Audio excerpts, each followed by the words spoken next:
Меня не так давно объявили в розыск. По служебному паспорту прикрытия. Они до сих пор думают, что я выехал по служебному паспорту. Мою жену объявили в розыск тоже буквально пару месяцев назад. Уже по настоящим данным. И это только начало истории, которую я расскажу целиком.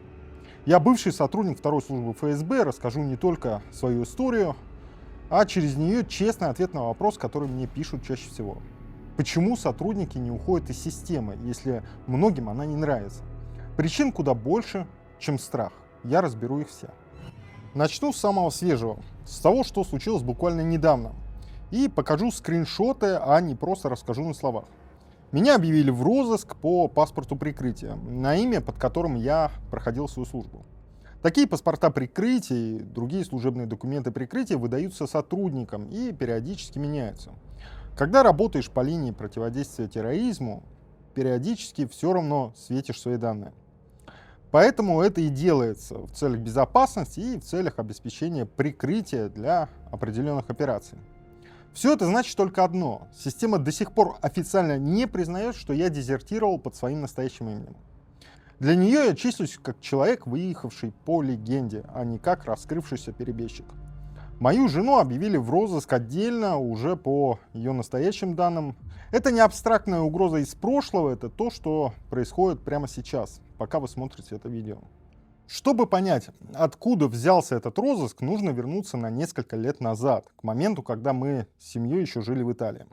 В 2021-2022 годах, когда мы с семьей находились в Италии, начали преследовать моего отца в России. Вызывать в Следственный комитет и ФСБ. Через его телефон впоследствии мое непосредственное руководство передавало мне и всей семье прямые угрозы. Нужно вернуться все вместе, и мне нужно публично выступить перед журналистами с опровержением, заявить, что интервью международным изданиям были неправдой. Отдельно дали понять, что им известно, что мы находимся в Италии, и что если мы не вернемся, все закончится плохо. Домой я вернусь в цинковом гробу. В 2022 году я обнаружил за собой слежку уже в Италии. И то, что случилось дальше, объясняет, почему европейская защита работает совсем не так, как многие себе представляют. Я обратился тогда в местные спецслужбы ДИГОС, заявление приняли, но заняли, мягко говоря, странную позицию. Ситуация непростая, все сложно, мы вам поможем. И полное бездействие после этого. Мой адвокат официально запросил протоколы допросов и материалы по заявлению. Все засекретили, сославшись на секретность встречи. И не выдали ничего. Получился такой некий замкнутый круг. Полиция отправляется к спецслужбам, спецслужбы не оказывают реальной помощи в решении вопросов безопасности. Чтобы подать жалобу, на них же нужны основания документа, а документы не дают. Судиться уйдут, конечно же, годы. После 3 или 4 встреч с ДИГОС через контакта, который обеспечивал связь между нами, нам прямо передали, помогать не будут. Дословно, ничего страшного. Подумаешь, угрожали или следили. Вас же не стреляли все-таки. Хочу сказать это прямо и честно. Я не утверждаю, что итальянские институты в принципе в целом не способны обеспечить защиту. И я не утверждаю, что конкретные сотрудники там, к примеру, были куплены. Вероятнее всего, проблема в конкретных людях и конкретном территориальном отделе, а не в Италии как таковой. Уже на первой встрече с ними стало в принципе понятно, что помогать они не будут. Узнав, кто я, и выслушав историю, они отреагировали довольно раздраженно. Примерно в духе: мы тут жили относительно спокойно, а теперь ты проблема. Дальше все пошло именно так, как эта первая реакция и предвещала. По факту, ради безопасности мы приняли решение покинуть страну, и сейчас нет никакой гарантии, что нас не отправят обратно в Италию. У меня статус международной защиты, а в других странах ЕС действует дублинская процедура. Ответственность закрепляется за страной, где статус был в принципе получен первым. Теперь обеспечивать собственную безопасность приходится самому, без опоры на институты, к которым обращался я изначально. А теперь то, ради чего я на самом деле снимаю это видео. Честный ответ. Почему подавляющее большинство сотрудников остаются, даже если система им не нравится? Первая причина, конечно же, экономическая, и она куда прозаичнее, чем можно подумать. Военная ипотека для сотрудников силовых структур – реальная государственная программа. После 3 лет службы можно получить целевой жилищный заем, выбрать регион и квартиру, и государство выплачивает ипотеку за тебя. Карьерный рост, определенный, конечно же, статус, определенная власть – все это реальные, а не выдуманные стимулы. Вторая причина – организация решает твои личные проблемы и делает, кстати, это эффективно. Если у тебя какие-то сложности бытовые, юридические или семейные, тебя всегда готовы поддержать и помочь решить, в принципе, любой твой вопрос. Это создает зависимость иного рода, не идеологическую, а, в принципе, практическую. И третья причина, самая важная, и именно она нас подводит к следующей части. Сотрудники прекрасно понимают, что по факту бежать особо некуда. Европа никого не защитила 100%. Я сам тому пример. А система при этом продолжает свободно работать за рубежом. Я сам ездил в командировки во Францию и лично выполнял там задачи. И точно так же продолжают ездить и работать другие сотрудники. Командировки идут при этом своим чередом без всяких препятствий. И это еще не все. Даже если решиться уехать, сама процедура получения официальной защиты – это не быстрый спасательный выход, а изматывающий, растянутый на месяцы, а часто и на годы процесс. Документы, интервью, ожидание решения, возможно, апелляции. И по итогу совершенно не факт, что статус вообще дадут. Я уже показал это на примере собственной семьи. Внутри системы прекрасно знают такие истории. Не абстрактно, а по конкретным людям, которые уже пытались. Получается, что Европа не просто может не защитить после того, как ты, возможно, до нее доберешься живым, она еще и сама по себе не дает легкого, быстрого выхода. Это работает не хуже прямой угрозы. Зачем куда-то бежать, если там тебя, возможно, годами будут мурыжить с бумагами, а в конце все равно откажут. И вот здесь нужно назвать вещи своими именами. То, что выглядит как отдельные громкие убийства, на самом деле один и тот же инструмент, повторяемый снова и снова. Скрипаля травили боевым веществом новичок в Солсбери в 2018-м. Он и его дочь выжили просто чудом, но погибла случайная жертва, надышавшаяся тем же веществом из выброшенного флакона. Литвиненко отравили полониум-210 в Лондоне в 2006-м. И здесь важна деталь, к которой я еще обязательно вернусь. Яд подмешали тогда в чай во время встречи со старыми знакомыми. Андреем Луговым и Дмитрием Ковтуном. В баре отеля «Миллениум». Ни незнакомец на улице, люди, которых он знал раньше. Максима Кузьминова, летчика, угнавшего вертолет на Украине, расстреляли в испанском Вильяхосе в феврале 24-го. Не менее 6 пулевых ранений, а машина киллеров еще и переехала тело для верности. Смысл этих акций не только устранение конкретного человека. Смысл — демонстрация, чтобы другие, кто задумывается перейти на сторону тех, кого система считает врагом, или просто, допустим, выйти из системы, видели, чем это может закончиться.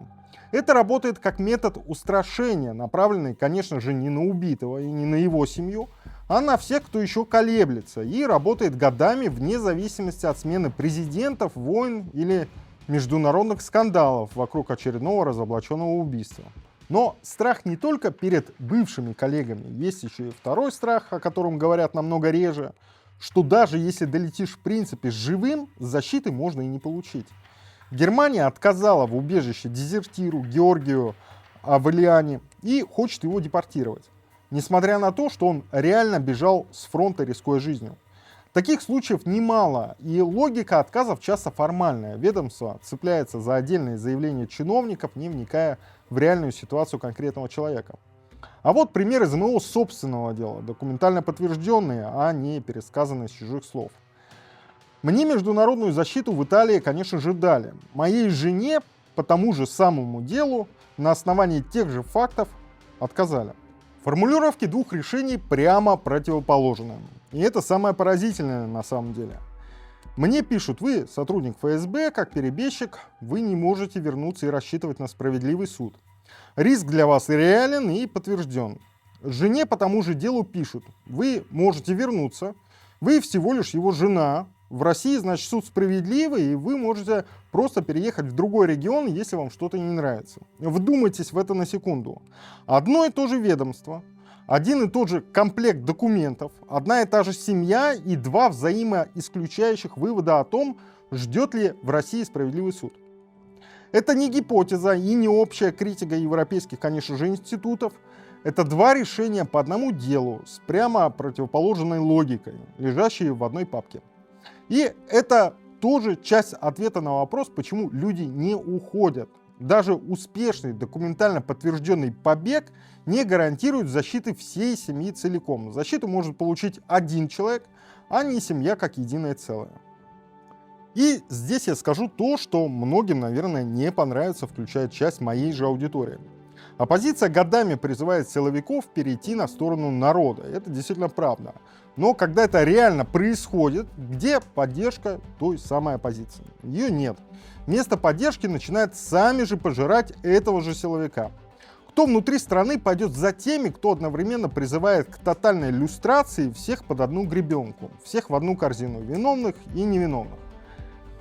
Не вся оппозиция, конечно, думает именно так, но значительная часть леволиберального крыла именно на этом и настаивает. И вот прямой вопрос, который я сам не раз задавал публично.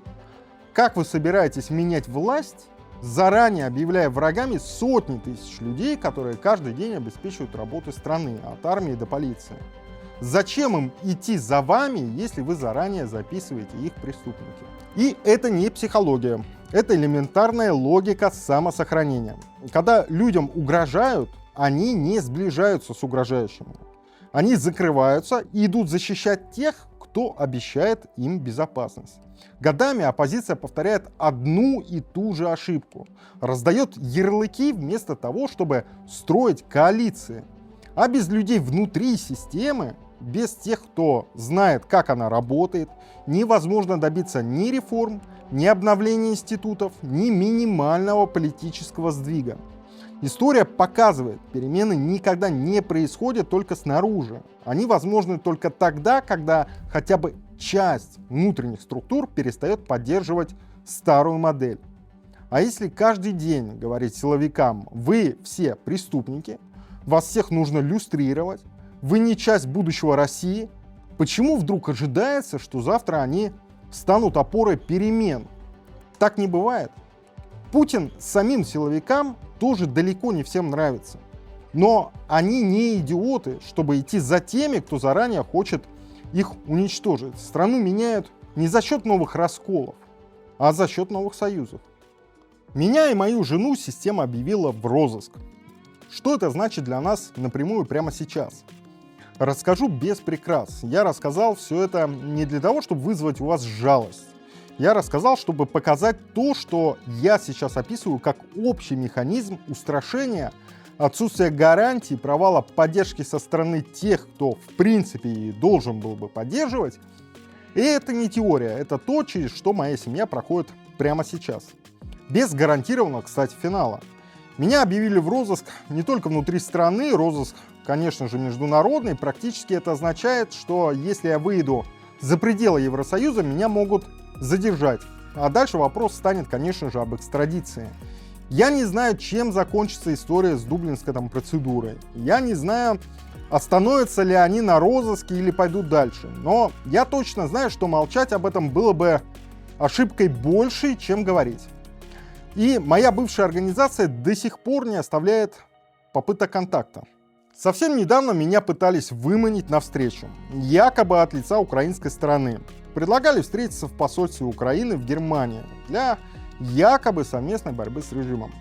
Я на эту встречу, конечно же, не поехал, считая, что это была попытка моей бывшей организации выманить меня под чужим флагом. Обратились тогда ко мне через электронную почту, которую я публично оставляю для связи. Скриншоты этой переписки я, конечно же, вам покажу. Схема, кстати, довольно типичная, я знаю ее изнутри своей службы.